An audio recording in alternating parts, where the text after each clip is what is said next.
Souvent, les élèves utilisent pi sigma de façon mécanique, sans savoir d'où ça sort. C'est un côté magique, je mets le C devant. Alors qu'en fait, il y a des démonstrations qui permettent de comprendre comment ça se passe. Et c'est à ça qu'elles servent. Et c'est ça qu'on va voir ensemble. On va voir comment, justement, tu vas apprivoiser les sigma et les pi grâce à ces démos. Alors, je commence par les bases. C'est quoi la somme des AK? Tout simplement, c'est j'écris AK pour chaque k allant de 1 à n, donc ici k égale 1, k égale 2, etc. jusqu'à k égale n. Dans beaucoup de trucs, on écrit avec les petits points, que ce soit avec les plus ou les fois. Moi, je te conseille d'apprivoiser pour toutes les formules, que ce soit les formules de proba, n'importe quoi, d'essayer de passer très vite au pi, au sigma. C'est plus dur au début, mais derrière, on comprend mieux parce que ce qu'il y a dans les petits points, on ne sait pas trop. Là, c'est beaucoup plus clair, ça permet de voir les cas particuliers. Mais bon, ça, c'est un autre sujet. Mais comme tu es en début de première année, je te conseille vraiment de t'habituer plus à ces formes-là qu'aux formes avec les produits et qu'avec les petits points. On commence par la première propriété. La somme des C fois AK égale à C fois la somme des AK. Qu'on appelle souvent, on passe le C devant. Et si tu vois la démonstration, tu comprends ce que c'est que de passer le C devant. Si c'est C fois K, c'est pour K allant de 1 à N. Donc ici, j'ai K égale 1. K égale 2, etc. jusqu'à K égale N. Et je vois qu'à chaque fois, j'ai K. Ici, j'ai C. Donc je peux factoriser par C. C fois A1 plus A2, etc. jusqu'à AN. Et lui, c'est qui? C'est la somme des AK. Donc en fait, le C qu'on passe devant, c'est tout simplement une factorisation. Donc cette formule, c'est plus clair de se dire, je factorise par C. Ensuite, la somme des AK plus BK, qui est la somme des AK plus la somme des BK. On dit qu'on sépare le sigma, mais en fait, si on peut voir clairement d'où ça sort, la somme d'AK plus BK, ici, c'est quand K égale 1, K égale 2, etc. jusqu'à K égale N. Je regroupe, ça c'est un 1, je regroupe tous les A ensemble, et tous les B ensemble, et je vois que j'ai la somme des AK et la somme des BK. Ensuite, la somme des C qui vaut N moins P plus 1C, alors moi que j'appelle plus communément la somme d'une constante, c'est la constante fois le nombre de termes. Et pour rappel, le nombre de termes, c'est dernier indice, moins premier indice, plus 1. Et ça, on l'oublie souvent, le plus 1. Donc ici, c'est pour ça que c'est N moins P plus 1. Par exemple, si j'ai la somme pour K allant de 0 jusqu'à 8 de 7, ça me fait 7 fois 8 moins 0 plus 1, donc 7 fois 9, et non pas 7 fois 8. Donc pourquoi ça fait lui? Parce que ici, si j'écris, quand K égale P, C, il vaut combien? Il vaut C, il ne bouge pas, ce qui ne dépend pas de K. Quand K égale P plus 1, C, il vaut toujours C. Et quand K égale N, C, il vaut encore C. Donc j'ai C plus C, etc. jusqu'à C, combien de fois? Fois le nombre de termes. Et ici, c'est N moins P plus 1. Ensuite, avec les produits, alors le produit des K qui vaut N factoriel, alors là c'est simplement produit des K, souvent on oublie que c'est N factoriel, mais parce que le produit des K de 1 à N, c'est 1 fois 2 fois 3 fois 4 jusqu'à N, donc c'est le N factoriel. On l'a aussi comme ça, produit de K allant de 2, si je te dis par exemple jusqu'à N plus 1, c'est N plus 1 factoriel. Pourquoi? Parce que ici c'est 2 fois 3 fois 4 fois etc. jusqu'à N plus 1. Mais donc, il n'y a pas le 1, mais en fait là on s'en fout dans le fois. Donc c'est comme si je démarrais à 0 dans une somme. Donc là ça reste le N plus 1 factoriel. Le produit des AK BK qui vaut le produit des AK fois le produit des BK. Alors souvent avec les produits, alors c'est pas, moi j'aime bien le faire tout au début parce que tu le vois au début, mais tu l'utilises très peu et c'est plutôt vers milieu, fin de première année, voire deuxième année que tu vas l'utiliser. Et si tu n'es pas habitué, tu confonds avec le sigma, mais en fait tout est logique avec les démos. Donc le produit des AK fois BK, c'est le produit des AK fois le produit des BK, là on va voir pareil aussi pourquoi. Quand K égale 1, ça fait 1 fois B1. Quand K égale 2, ça fait A2 fois B2. Jusqu'à quand K égale N, ça fait AN fois BN. Je regroupe tous les A ensemble et tous les B ensemble. Sauf que les deux, ils sont liés par un fois. Donc c'est pour ça qu'ici, ça va être le fois. Ici, je reconnais le produit des AK fois le produit des BK. Ça vient donc de là. Ça marche aussi avec la division. Le produit des AK sur BK, c'est le produit des AK sur le produit des BK que je peux aussi écrire sous cette forme-là. Puisque 1 sur produit des BK, ben, c'est pareil que le produit des 1 sur BK. C'est ce qu'on va voir ici. Le produit des AK sur BK, ben, ça fait quand K égale 1, A1 sur B1. Quand K égale 2, A2 sur B2. Jusqu'à quand K égale N, AN sur BN. Je regroupe tous les A ensemble au numérateur. Puis ça, tous les B ensemble. Ici, je ne mets pas même dénominateur, hein, puisque c'est que des fois, donc j'ai rien à modifier. Tous les dénominateurs se multiplient entre eux. Et j'ai le produit des AK sur le produit des BK. Je peux aussi détailler, et je repars de lui, et je regroupe tous les A ensemble sur le numérateur, parce qu'on rappelle hein, que quand j'ai A sur B, c'est la même chose que A fois 1 sur B. Donc ici, quand j'ai 1 sur B1, c'est pareil que A1 fois 1 sur B1. Quand j'ai A2 sur B2, c'est pareil que A2 fois 1 sur B2. Quand j'ai AN sur BN, c'est pareil que AN fois 1 sur BN. Ceux-là, ben, je reconnais le produit des AK, et lui, ben, je reconnais le produit des 1 sur BK, tout simplement.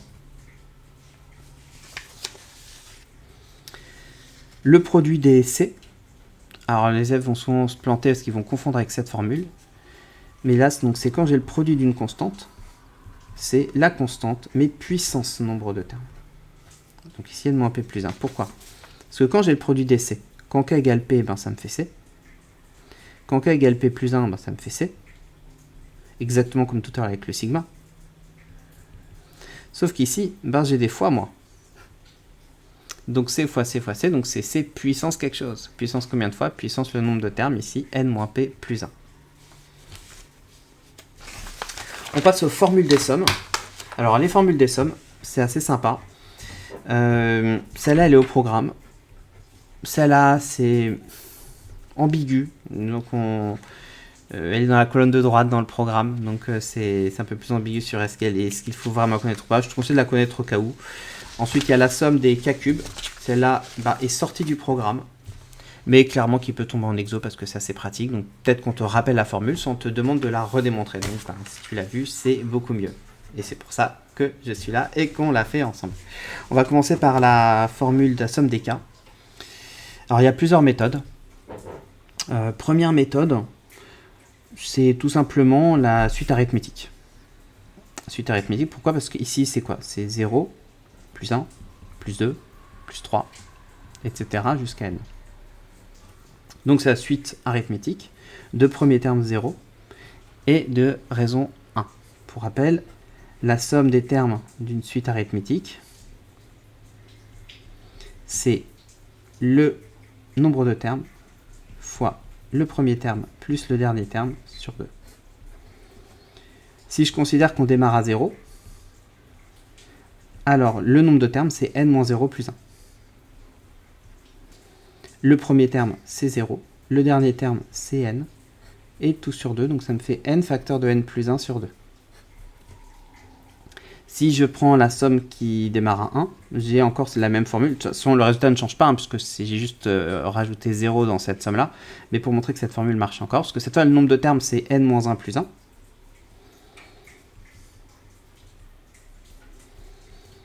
Le premier terme, cette fois, c'est 1.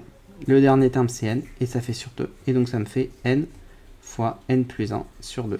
Donc, j'ai le même résultat. C'est une façon de voir le truc. Maintenant, on peut aussi le faire par récurrence.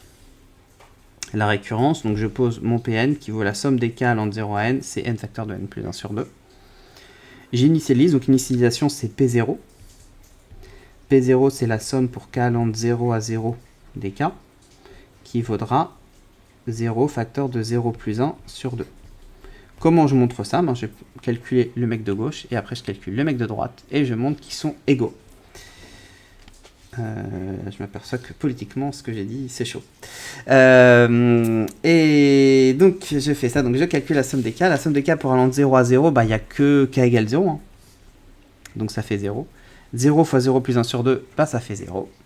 Les deux sont égaux, donc P0 est vrai. Ensuite, donc c'est un grand classique des récurrences. Quand j'ai une récurrence où ce que je dois montrer, c'est une somme, je vais partir de la somme qui va jusqu'à n plus 1. Et je vais sortir le terme n plus 1. Pourquoi? Parce que comme ça, quand k il vaut n plus 1, Comme ça, je vais me retrouver avec la somme jusqu'à n. Et cette somme-là, c'est justement ce que j'ai supposé donc dans mon hérédité. Ici, effectivement, je suppose Pn vrai. Et j'isole le terme en k égale n plus 1. Ici. Et de cette somme-là, je peux utiliser l'hypothèse de récurrence qui est de dire que lui vaut n facteur de n plus 1 sur 2. Qu'est-ce que je fais? Là, je vois que j'ai le n plus 1 en commun.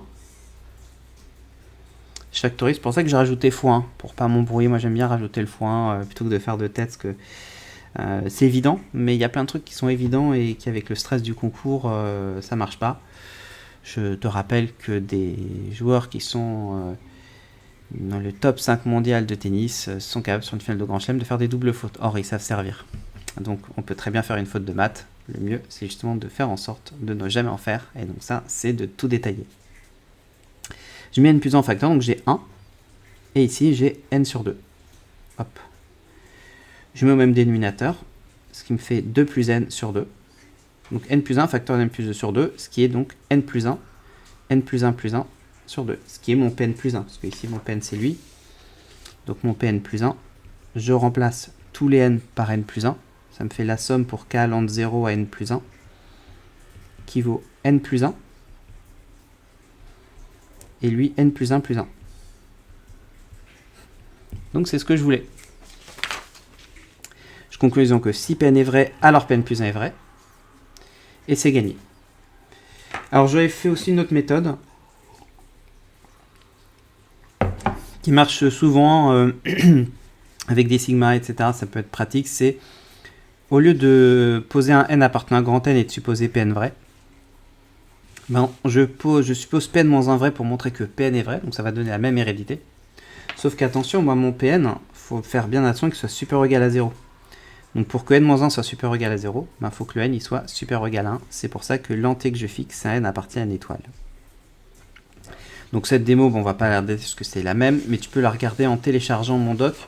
Le lien il est dans la description, donc tu as tous doc plus 9 exercices, donc c'est un mini cours de 33 pages sur les sigma.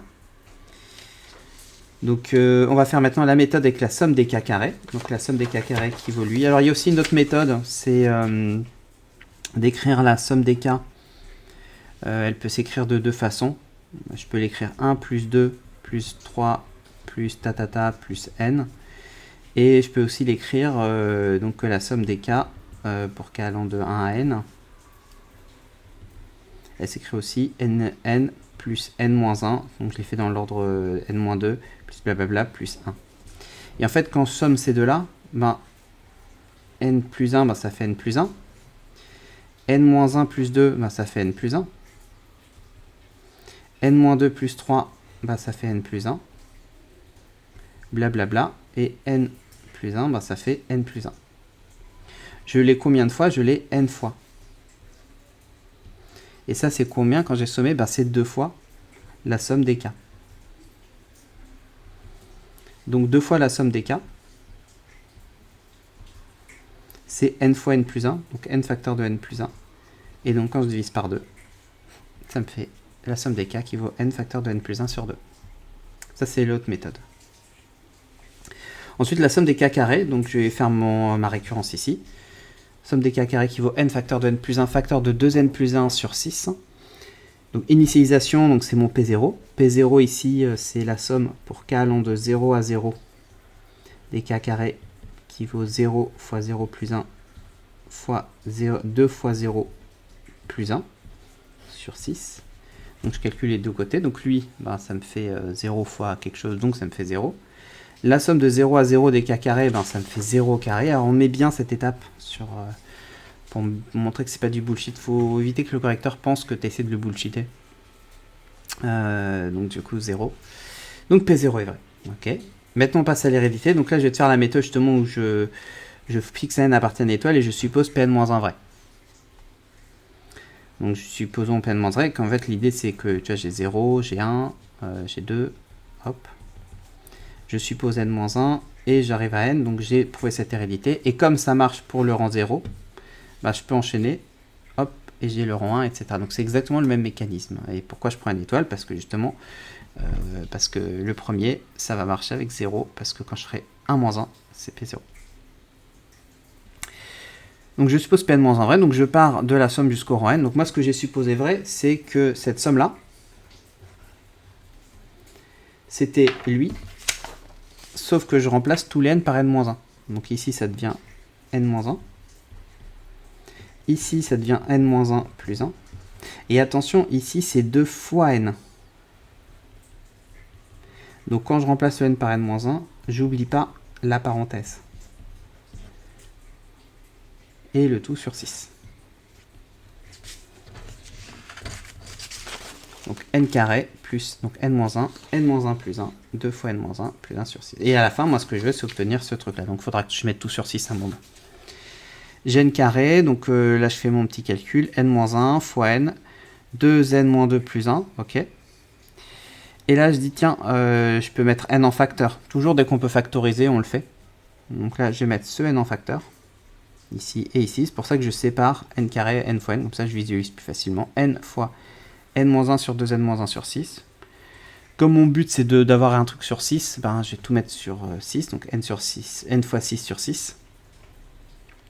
Et ben, je vais développer puisque je vois pas d'autre façon de factoriser, donc autant développer et voir s'il y a des trucs qui vont se simplifier. Ce qui va me faire 2n carré moins n, hop, moins 2n plus 1. 6n moins 2n moins n, ça fait plus 3n. 6 moins 3n, c'est 3n. Le 2n carré et le plus 1. Je suis là.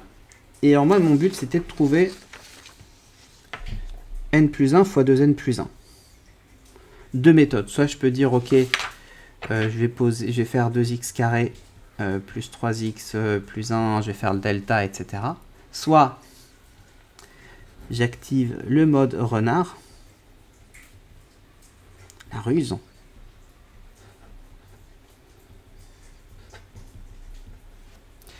Je me dis, bah, je veux ce résultat, mais bon, je peux pas dire tout de suite comme ça, lui, ah bah tiens, ça fait lui, il faut que je le prouve. Mais je peux le prouver dans l'autre sens. Dire, tiens, prenons au hasard, j'ai développé n plus 1 facteur 2n plus 1. Ça me fait donc 2n carré, plus 2n, plus n, plus 1. Oh, 2n carré plus 3n plus 1, dites-moi pas que c'est pas vrai.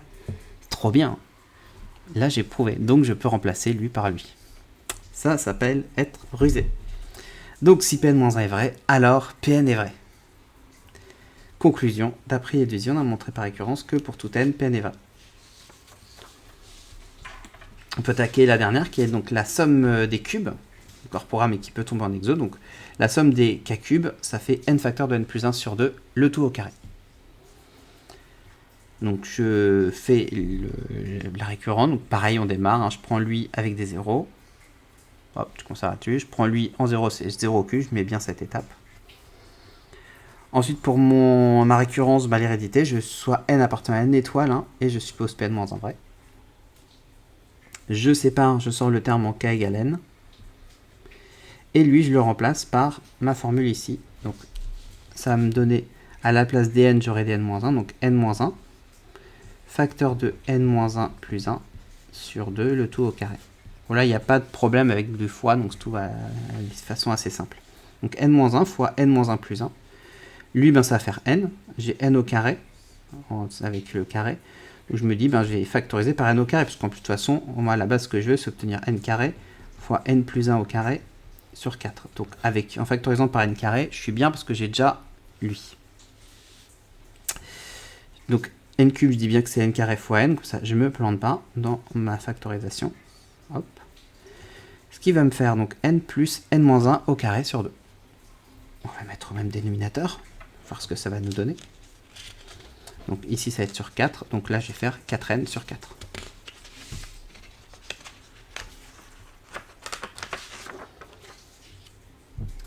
Hop. Et ben 4n et n-1 au carré, je vois pas trop de lien, donc je vais développer, on va voir s'il y a des trucs qui simplifient bien. Donc 4n plus n au carré, moins 2n, plus 1. 4n moins 2n, ça fait plus 2n, hop. Et là, ben, je reconnais l'identité remarquable hein, directement, hein, n carré plus 2n plus 1, c'est n plus 1 au carré. Donc tout va bien, j'ai bien cette forme-là. Si Pn-1 est vrai, alors Pn est vrai. Conclusion, d'après Edwizy, on a montré par récurrence que pour tout n, Pn est vrai. Donc ça, c'est des belles démos, hein, la somme les sommes d'entiers. Et clairement, bah, vu que maintenant ça n'est plus au programme, et que ça peut tomber, alors tu verras, dans des calculs d'espérance, dans des calculs d'autres choses, de variance. Donc autant l'avoir, autant avoir vu avec récurrence, que tu pourras refaire si tu télécharges donc le doc. I égale K plus N, donc changement d'indice. Alors les changements d'indice qu'on a le droit de faire, c'est soit I égale K plus M, soit I égale moins K plus M. Attention, on ne peut pas faire des changements d'indice où je multiplie K par un 2, ou un 3, ou un moins 4, etc. Alors d'où ça sort? Parce que souvent le changement d'indice, on a l'impression que c'est assez magique. Il y aura d'autres exos dans d'autres vidéos où je vais te montrer plusieurs exos de changement d'indice, ça t'aidera aussi à les utiliser. Je prends cette somme-là, de K allant de P jusqu'à N des AK plus M. Donc on a envie de faire I égale K plus M. Lui, ben, quand K égale P, ça me fait AP plus M. Quand K égale P plus 1, ça me fait AP plus 1 plus M. Quand K égale N, ça me fait ça. Et je vois que j'ai la somme faite de AI. Si je peux dire que ici, I égale P plus M. I égale P plus 1 plus M. Et I égale N plus M. Ce qui me fait la somme des AI pour I allant de P plus M à N plus M. Donc ça c'est voilà d'où ça sort, tu vois que c'est assez évident. Comment on voit en calcul pour les sigma. Ici mon K il était entre P et N. Donc comme moi je veux I égale K plus M, ben, je rajoute M ici. K plus M, donc je rajoute M dans chaque inégalité, N plus M et P plus M. Ce qui fait que mon I il va être entre N plus M et P plus M. Il y a la même chose avec AM-K. Donc ici AM-K pour K allant de P jusqu'à N. Bah, je vais écrire ce que ça fait. Quand K égale P, ça me fait AM-P. Quand K égale P plus 1, ça me fait A égale AM moins entre parenthèses P plus 1. Attention, au moins. Moi je ne les fais pas de tête non plus, ceux-là je préfère tranquille, pas faire de faute. K égale N, donc là je développe maintenant. AM-P, AM-P moins 1 et AM-N. Et alors le truc avec les moins, c'est que quand j'ai le moins K, c'est qu'ils ne sont pas dans l'ordre croissant, parce que tu remarques que plus j'augmente le K, plus je baisse la valeur du M-K. Donc je réordonne par indice croissant. Donc je démarre par AM-N, et ensuite je termine par ces deux-là. Et ça, mine de rien, c'est les AI, avec I égale M-N, I égale M-P plus 1, M-P moins 1, et I égale M-P. Enfin, donc les deux avec les produits, ben, je vais avoir les mêmes choses. Ça va être la même chose, sauf que ça va être avec des produits. Et en fait, oui, on peut faire un changement d'indice avec les produits, et tu en verras dans les exos dans une prochaine vidéo. Tac et tac.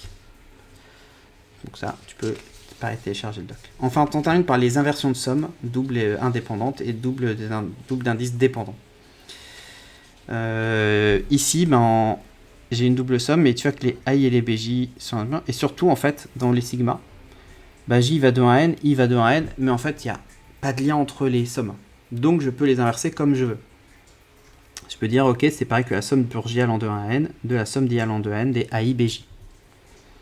Ça veut dire que c'est la somme d'AI fois la somme des BJ. Ou la somme donc des BJ fois la somme des AI. Donc ça, quand c'est indépendant, tout va bien. Par contre, là où c'est un peu plus subtil, c'est quand j'ai une inversion de somme double d'indice dépendant. Tu vois, ici, j'ai I qui est entre 1 et J, mais J aussi qui est entre I et N. C'est-à-dire que là, j'ai la somme pour I allant de 1 à N, et derrière J qui dépend, qui va de I jusqu'à N des BJ. Alors, j'ai une méthode que je montrerai dans une autre vidéo pour justement les faire simplement cela.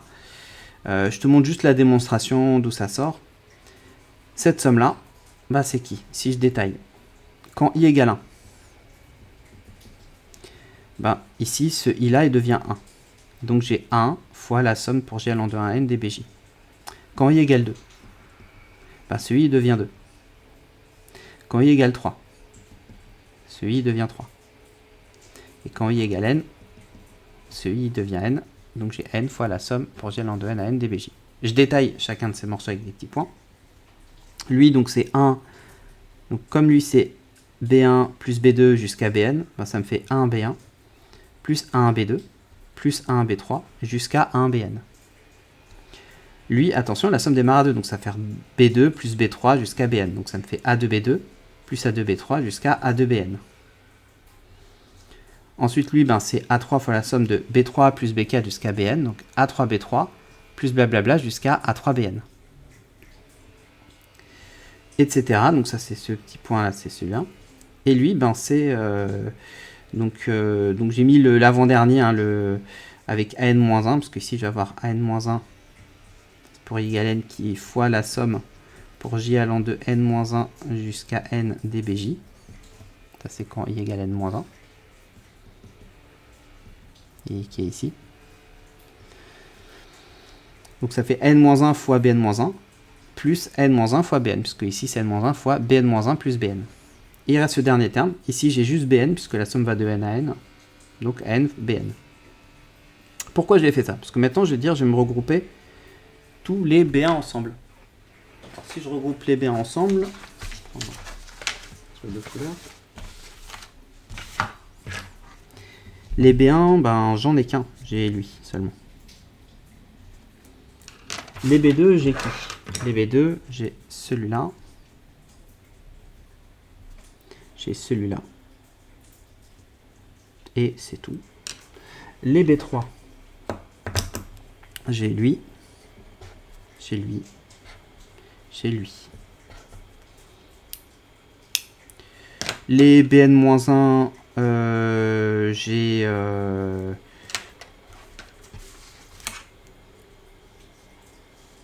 lui.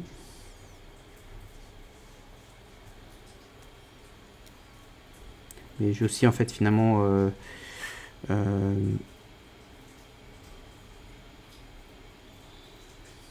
non, les Bn-1, je les ai avoir pour quasiment tout jusqu'à N-1. Mais bon, c'est vrai que ça que je les ai pas éclaircis, donc on oublie les N-1. On va voir ce que par contre, on voit que les Bn, j'ai celui-là,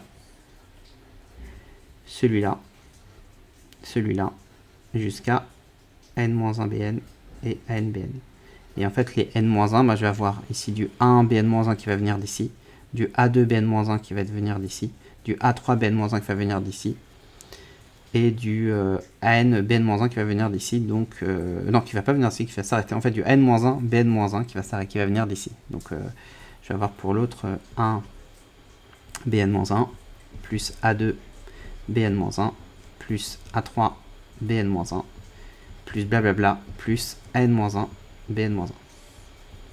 Si je factorise, ben, je vois que j'ai B1 fois 1 tout seul. B2 en revanche, il va être facteur de 1 plus A2.